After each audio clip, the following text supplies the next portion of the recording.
हाल ही जम्मू कश्मीर के राजौरी डिस्ट्रिक्ट में एनकाउंटर हुआ जिसमें 2 टेररिस्ट मारे गए और इसके साथ साथ हमारे 5 सोल्जर शहीद हुए। इन 2 टेररिस्ट में से एक लश्कर-ए-तैयबा का टॉप कमांडर था। जो ये लश्कर-ए-तैयबा का टॉप कमांडर क्वेरी था, ये पिछले साल से कश्मीर वैली, राजौरी और पूंछ एरिया में बहुत ज़्यादा एक्टिव था और इसी का हाथ था जो जनवरी के इस साल इंसिडेंट हुआ था राजौरी के डेंगरी विलेज में, जिसमें 6 मासूम लोगों की जान चली गई थी। वैसे देखा जाए आर्टिकल 370 हटने के बाद से स्पेशली राजौरी और पूंछ इलाके में मिलिटेंसी बढ़ चुकी है। ये सिर्फ यही इंसिडेंट नहीं है, इसके साथ साथ काफ़ी ऐसे अटैक्स हुए हैं पिछले 1 साल में इसी ही इलाके में। जो 5 मई को हुआ था, इसी साल में 5 सोल्जर शहीद हो गए थे लड़ाई करते हुए मिलिटेंट्स के साथ।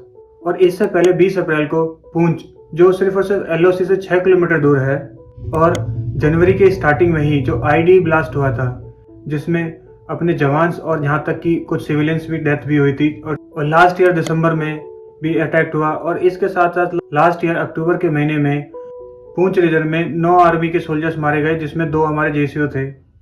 आज हम इस वीडियो में डिस्कस करेंगे कि आईएसआई का क्या गेम प्लान है और आर्टिकल 370 हटने के बाद उसने किस तरह की न्यू टैक्टिक्स और स्ट्रेटेजी अपनाई है कश्मीर में मिलिटेंसी को बढ़ाने के लिए, और ये हाइब्रिड और पार्ट टाइम मिलिटेंसी क्या है जिसका यूज़ किया जा रहा है। और मोस्ट इम्पॉर्टेंट, इसमें पंजाब के गैंगस्टर और इसके साथ साथ ड्रग्स का कश्मीर में क्या रोल है, और इन टेररिस्ट को किस तरह से वेपन्स मिलते हैं और किस तरह से भारत इनको रोक सकता है। अगर आप इस चैनल पर न्यू हैं, इसको सब्सक्राइब करें और लाइक करें। 2018 में भारत ने अपनी डिप्लोमेसी को यूज़ करके पाकिस्तान को ग्रे लिस्ट में डलवा दिया FATF की, और इसके साथ साथ अगस्त 2019 में भारत ने आर्टिकल 370 हटा दिया कश्मीर से। तो इसके चलते ISI के हैंडलर्स ने अपने मेथड्स और कम्युनिकेशन और ऑपरेशंस में चेंज किए, और इसी स्ट्रेटेजी के चलते हुए न्यू सेकुलर आउटफिट बनी, जैसे the resistant front, Kashmir Janbaz force, people's anti fascist front. और ये कहीं ना कहीं अपने पेरेंट ऑर्गेनाइजेशन जैसे TRF लिंक्ड है जो लश्कर-ए-तैयबा से, और people's anti fascist front linked है जैसे मोहम्मद से। इन सेकुलर आउटफिट्स के द्वारा एक इमेज बनाई जा रही थी कि जो 370 हटाया है वो इतना सक्सेस नहीं है, बट लेकिन इसको हमारी इंटेलिजेंस एजेंसीज ने पूरी तरह से दबा दिया और ये इतनी सक्सेस नहीं हो पाई। वैसे ये सेकुलर ऑर्गेनाइजेशन जो बनाई थी उसका सिर्फ और सिर्फ यही रीजन था कि जो FATF के सैंक्शंस हैं वो ना लगें। ये FATF है क्या, ब्रीफ में इसको एक बार देखते हैं। FATF financial action task force, ये एक वॉच डॉग है जो इंटरनेशनली मनी लॉन्ड्रिंग और टेरर फाइनेंसिंग जैसी एक्टिविटीज को वॉच करता है। इसकी 2 लिस्ट मेन है, जो एक ग्रे लिस्ट और ब्लैक लिस्ट। ग्रे लिस्ट में ये उन कंट्रियों को डालता है जो टेरर फाइनेंसिंग को कंट्रोल नहीं करती हैं और जिसमें उनको कंसर्न रेज होता है। अगर कोई भी कंट्री ग्रे लिस्ट में है और वो दिए हुए FATF के टास्क को पूरा नहीं करती हैं तो वो ब्लैक लिस्ट में डाल देती हैं। ब्लैक लिस्ट में अगर कोई भी कंट्री चले जाती है तो उससे ये दिक्कत होती है कि उसको ग्लोबल लेवल पर ना ही फंड मिलते हैं IMF से या वर्ल्ड बैंक से, और इसके साथ साथ वो इंटरनेशनल इमेज भी खराब होती है, जिससे नई फंडिंग्स कंपनियां आनी बंद हो जाती हैं। जब ये सेकुलर ऑर्गेनाइजेशन ज़्यादा सक्सेस नहीं हो पाई तो POK में बैठे हुए हैंडलर्स ने एक अपनी न्यू टैक्टिक्स अपनाई, जिसमें हाइब्रिड टेररिज्म का यूज़ किया गया। ये हाइब्रिड टेररिज्म बेसिकली है क्या? हाइब्रिड टेररिज्म को पार्ट टाइम मिलिटेंसी भी कहा जाता है। इसमें हैंडलर्स कश्मीरी यूथ से एक इनक्रिप्टेड कम्युनिकेशन ऐप से बात करते हैं और उसको कोऑर्डिनेट्स और इंडिविजुअल टारगेट्स दिए जाते हैं, और इसके साथ साथ वेपन्स भी प्रोवाइड किए जाते हैं। फिर ये इंडिविजुअल पर्सन हिंदुओं और आउटसाइडर को टारगेट करता है, उनको मारता है, और उसके ही बाद अपनी ही लाइफ में वापस आ जाता है और अपनी नॉर्मल लाइफ जीने लगता है। इनको ट्रैक करने में फोर्सेस को दिक्कत होती है क्योंकि उनका कोई ट्रैक रिकॉर्ड होता नहीं है। फिर इसके बाद जम्मू कश्मीर की पुलिस और IB ने इनको पकड़ना शुरू करा, और वहीं दूसरी साइड पाकिस्तान FATF की ग्रे लिस्ट से बाहर आ गया और उसको फंडिंग्स मिलने लगी। आर्टिकल 370 हटने के बाद जो मिलिटेंसी है राजौरी और पूंछ इलाके में ही बढ़ी है। अगर हिंदुस्तान टाइम्स की रिपोर्ट के हिसाब से देखें, राजौरी और पूंछ का रीजन एक हिली टॉपोग्राफी है। ये पीर प्रांजल रेंज के पास है, जिसके चलते इंफ्रास्ट्रक्चर इतना अच्छा है नहीं। ये area highly dense forest area है और इसमें नेचुरल केव्स भी हैं जिसको terrorist as a hide out की तरह यूज़ करते हैं।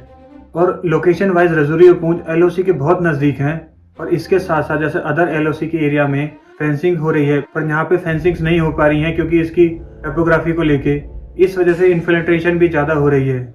और विंटर्स में जो कश्मीर डिस्ट्रिक्ट का रीजन है वो स्नोफॉल से कवर रहता है, बट लेकिन जहाँ पे जो रजौरी का इलाका है वहाँ पे इतनी दिक्कतें नहीं होती हैं, तो इस वजह से वो इजीली मिलिटेंट यहाँ पे आ जाते हैं। ये टेररिस्ट हैंडलर्स की स्ट्रेटेजी फॉलो करते हैं कि दिल्ली में दोबारा से हिंदूज को टारगेट करो और फोर्स माइग्रेशन करवाओ, जिससे लगे कि जो आर्टिकल 370 हटा है उससे चीज़ें दोबारा नॉर्मल नहीं हुई हैं और वो सक्सेसफुल नहीं है। वैसे 90s के टाइम पे भी टेररिस्ट इस रीजन में आते थे, बट लेकिन उस टाइम पे वो वेपन्स के साथ आते थे, लेकिन इस समय ऐसा नहीं है। वेपन्स उनको यहाँ से ही प्रोवाइड होते हैं। इसका मेन रीज़न है ड्रग्स, और ड्रग्स से जो आने वाला पैसा, यही जो पैसा है इसी से वेपन्स खरीदे जाते हैं। सितंबर के अनंतनाग के अटैक में इंटेलिजेंस ब्यूरो ने पाया कि डायरेक्टली लश्कर के लोग इन्वॉल्व थे, जैसे रजौरी में अदर ऑर्गेनाइजेशन का डायरेक्ट इन्वॉल्वमेंट था। और एनआईए की इंटेलिजेंस फोर्स ने देखा कि अनंतनाग में एक ड्रग का भी एलिमेंट है। अगर देखा जाए कश्मीर वैली में पिछले 5 सालों में 2000% से भी ज़्यादा हीरोइन का यूज़ होने लगा है। इनमें मेनली जो श्रीनगर, अनंतनाग, पुलवामा इस तरह के एरियाज अफेक्टेड बहुत ज़्यादा हैं। जिस तरह से आईएसआई ने पंजाब में ड्रग्स का खेल खेला है, वो वही खेल कश्मीर में खेलना चाहती है और वो खेल रही है। इसके साथ साथ पंजाब के कुछ गैंगस्टर भी शामिल हैं और उनका लिंक कश्मीर में जो गैंगस्टर हैं उनके साथ है। इसमें पंजाब के गैंगस्टर जो आईएसआई के लिए काम करते हैं, अमरवीर सिंह और बलजिंदर सिंह, जो कश्मीर के गैंगस्टर मुजम्मिल अहमद मलिक को ड्रग्स प्रोवाइड करते हैं। ये अहमद मलिक ड्रग सेल्स करता है कश्मीर में, और जो उस ड्रग्स को बेचने के बाद जो पैसा आता है उसका यूज़ वेपन्स खरीदने में यूज़ करते हैं। अब सिचुएशन काफ़ी चेंज हो गई है, उनको वेपन्स यहीं से मिलते हैं। जो ये ड्रग्स हैं ड्रोन्स के द्वारा आते हैं। भारत को टेररिज्म से लड़ने के लिए न्यू डॉक्ट्रिन बनाना चाहिए काउंटर टेररिज्म का, जो कश्मीर वैली के एस्पेक्ट भी उसमें ध्यान रखे जाएं। इसके साथ साथ इंफ्रास्ट्रक्चर भी इम्प्रूव किया जाए, और जो हमारे फोर्सेस हैं उनको न्यू टेक्नोलॉजी जैसे ड्रोन, जिससे वो सैटेलाइट इमेजेस से ट्रैक कर पाएँ इन्फिल्ट्रेशन को। यहाँ तक कि जो कश्मीर की आवाम है, वहाँ की यूथ, उनको बेटर अपॉर्चुनिटी दी जाए, उनकी इकोनॉमिक प्रॉस्पेरिटी आए, सोशल अनरेस्ट सिचुएशन पैदा ना हो। वैसे भारत की एजेंसीज बहुत अच्छा कर रही हैं और हम आशा करते हैं कि जल्द ही इसी चीज़ को ख़त्म करेंगे। अगर आपको ये वीडियो अच्छी लगी तो इसको लाइक करें और शेयर करें।